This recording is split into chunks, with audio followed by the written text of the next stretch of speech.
اور چونکہ صرف لینگویج کا جاننا اس قرآن کو صحیح طور پر انٹرپریٹ نہیں کر سکتا. اگر ایسا ہوتا تو اللہ تعالیٰ صرف کتاب بھیج دیتے, رسول نہ بھیجتے ساتھ. رسول کا ساتھ آنا اس بات کی دلیل ہے کہ رسول ہی اس کتاب کو انٹرپریٹ کریں گے اور اس کی وضاحت کریں گے. اس لیے لغت کے ساتھ ساتھ ہماری دوسری بڑی پرائرٹی احادیث رسول صلی اللہ علیہ وسلم ہوتی کہ وہاں کسی چیز کے بارے میں کیا کہا گیا ہے, وہاں کیا روشنی دی گئی ہے. کیونکہ اگر ہم ان دو چیزوں کو چھوڑ دیں اور اپنی عقل اور اپنے فہم اور اپنے کلرڈ اینک اور چشموں کے ساتھ اس کو پڑھنا شروع کریں تو ہم قرآن کو کہیں سے کہیں لے جائیں اور اس کا حق ادا نہ کر سکیں گے. اس لیے اس میتھڈالوجی کے ساتھ اگر آپ اگری کرتے ہوں تو آپ کو فائدہ ہوگا. ہمارے اندر یہ تعصب نہیں کہ جدید دور میں اگر کوئی تحقیق ہوئی ہے یا کوئی نئے علوم سامنے آ رہے ہیں تو ان سے فائدہ نہ اٹھائیں. نہیں, ان سے فائدہ اٹھایا جا سکتا ہے, لیکن کسی بھی چیز کو ہم قرآن پر مقدم نہیں رکھتے کہ اس کی خاطر قرآن کو بدلنے کی کوشش کریں. اس کو اسی جگہ رکھنا ہوگا. اگر کوئی شخص یہ چاہے کہ میں تو وہی سوچوں گا جو میں سوچتا ہوں, میں تو وہی کروں گا جو میں کرتا ہوں, میں تو ویسا ہی رہوں گا جیسا میں ہوں, تو وہ پھر قرآن سے زیادہ فائدہ نہیں اٹھا سکے گا. اسی لیے ہمیں سب سے پہلا سبق جو یہاں ملتا ہے وہ قرآن پر ایمان لانے کا, اس کو ماننا. کیا ماننا؟ کہ یہ اللہ کا کلام ہے. کیا ماننا؟ کہ اللہ کی ذات سب سے برتر ہے. کیا ماننا؟ کہ اللہ کی ذات سب سے زیادہ انسان کے لیے مہربان ہے اور سب سے زیادہ انسان کے لیے خیرخواہ ہے, سب سے زیادہ عقل مند ہے, وہ سب سے زیادہ بڑا ہے. ان ساری صفات کے ساتھ اس کو ماننا. اس نے جو کچھ ہمیں دیا اس میں کوئی شک و شبہ نہیں, یہ کتاب ہر شک سے پاک ہے. جب ہم اس دل کے ساتھ آگے بڑھیں گے تو اللہ تعالیٰ بھی ہمیں توفیق دیں گے اور اس کام کو ہمارے لیے آسان کر دیں گے.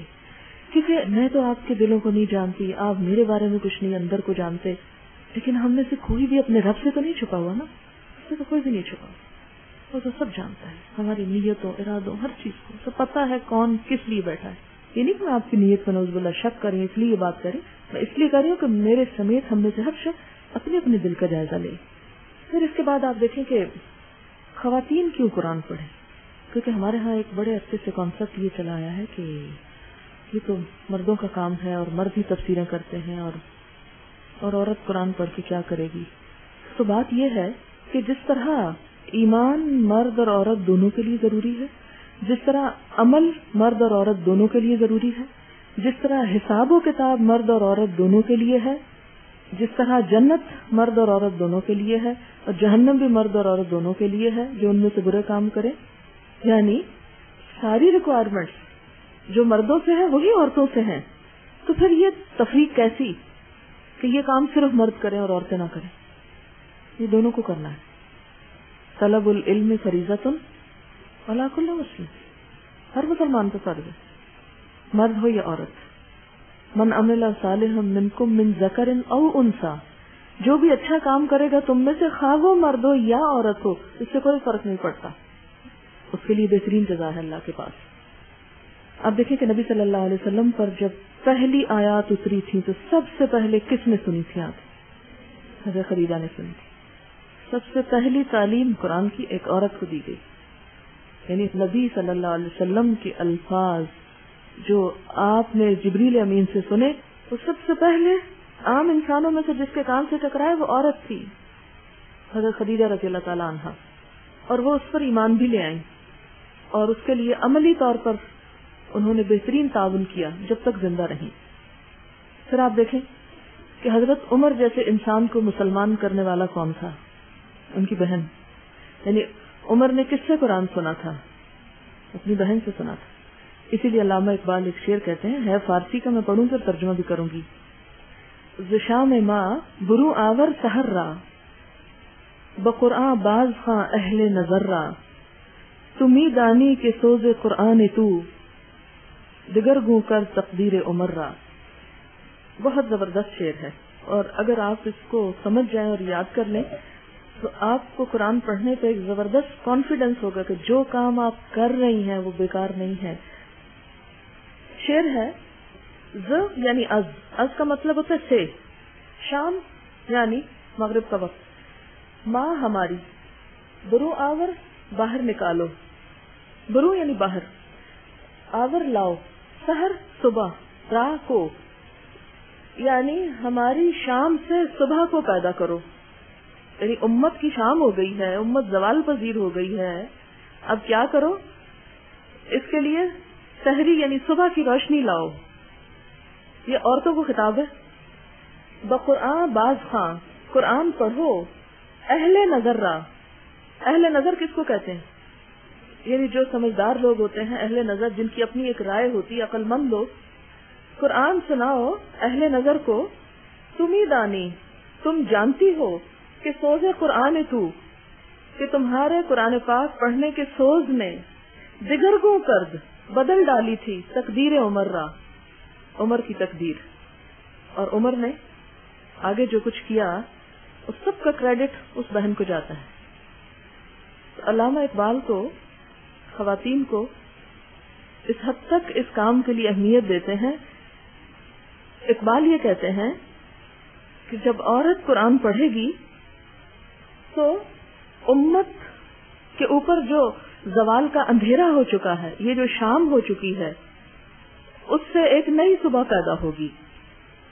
اہل نظر یعنی جو بھی مرد ہیں وہ کہاں سے پیدا ہوتے ہیں؟ عورت کی گود سے۔ عورت ان کو آگے بڑھاتی ہے، عورت ہی کی تربیت سے وہ سب سے پہلے متاثر ہوتے ہیں۔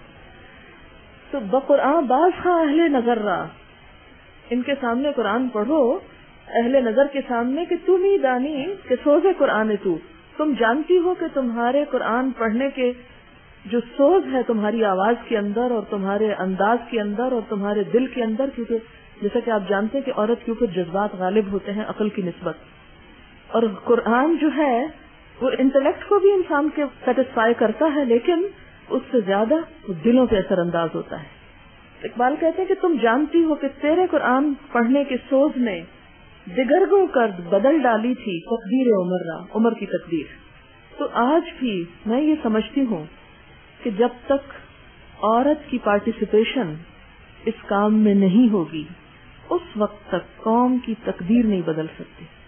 لہذا کبھی بھی آپ یہ نہ سمجھیں کہ آپ پڑھ رہی ہیں تو کیا بنے گا، کوئی فائدہ نہیں، کوئی نوکری تو ملے گی نہیں، اور کیا ہاتھ آئے گا، یا ہم نے کون سا مفسر بننا ہے، ہم نے کوئی بہت بڑے کام کیا کرنے نہیں۔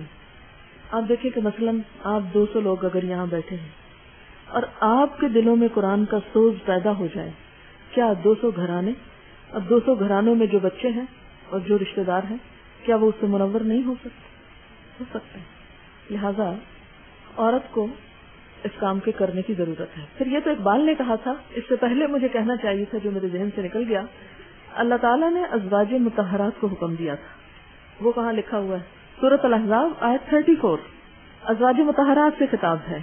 وَاذْكُرْنَا مَا يُتْلَى فِي بُيُوتِكُنَّ مِنْ آیَاتِ اللَّهِ وَالْحِکْمَةِ إِنَّ اللَّهَ كَانَ لَطِیفًا خَبِیرًا۔ اس کا معنی کیا ہے؟ وَاذْكُرْنَا، اور پڑھا کرو، ذکر کرو، مذاکرہ کرو، یاد کرو، ما یتلا، جو کچھ بھی پڑھا جاتا ہے، جو تلاوت کیا جاتا ہے، فی بیوتکن، تم سب کے گھروں میں، یعنی نبی صلی اللہ علیہ وسلم جو تعلیم تم کو دیتے ہیں، کس چیز کی تعلیم؟ من آیات اللہ، اللہ کی آیات کی، والحکمہ، اور حکمت کی باتوں کی۔ حکمت کیا تھی؟ نبی صلی اللہ علیہ وسلم کی وہ تفسیر جن کو ہم حدیث بھی کہہ سکتے ہیں۔ آپ دیکھیں کہ نبی صلی اللہ علیہ وسلم یہ کام کر ہی رہے تھے اور ازواج مطہرات بھی کر رہی تھی۔ آپ کو یہ معلوم ہوگا کہ عصر کے بعد کا وقت آپ صلی اللہ علیہ وسلم نے اپنے اہل خانہ کی تعلیم کے لیے رکھا ہوا تھا۔ ہم نے تو اس سنت کو بھی بھلا دیا۔ بہرحال اب اس میں جو تاکید کی جا رہی ہے، اب دیکھیں کہ حکم تو ازواج مطہرات کو قرآن میں کیوں لکھ دیا گیا اور ہم اس کی تلاوت کیوں فرماتے رہتے ہیں؟ صرف ثواب کے لیے، حالانکہ اس میں ہم سب کے لیے ایک نمونہ ہے۔ جس طرح نبی صلی اللہ علیہ وسلم مردوں کے لیے کچھ چیزوں میں نمونہ ہے، ویسے تو وہ ہم سب کے لیے بھی ہیں، لیکن خواتین کے لیے ازواج مطہرات ایک نمونہ ہے خواتین کے مسائل میں۔ حالانکہ اگر یہ ویسے بھی جو قرآن پڑھنے کا حکم ہے، یا غور و فکر کا، یا تدبر کا، یا تذکر کا، یا سب کچھ، وہ مرد اور عورت دونوں کے لیے ہے، لیکن آپ صلی اللہ علیہ وسلم کا گھرانہ جو تھا وہ تمام مسلمانوں کے لیے ایک بہترین نمونہ ہے، اور اس سے ہمیں بھی فائدہ اٹھانا چاہیے. لہذا کبھی کوئی آپ کو یہ کہنے کی کوشش کرے یا بتانے کی کہ خواتین پڑھ کے کیا کریں گی اور یہ تو نیا زمانہ آیا اور یہ نیا فیشن چل پڑا ہے، عورتیں قرآن پڑھنا شروع ہو گئیں، تو یہ نیا فیشن نہیں ہے. یہ اللہ تعالیٰ نے اپنے رسول صلی اللہ علیہ وسلم کے ذریعے آپ کے گھرانے میں سب سے پہلے اسکول یہ کھولے تھے. بیوتکن ازواج مطہرات، حالانکہ ایک گھر بھی کہہ دینا کافی تھا، لیکن سب کے گھروں کی طرف اشارہ کیا گیا. اس لیے یہ آپ کے اوپر ایک فریضہ ہے.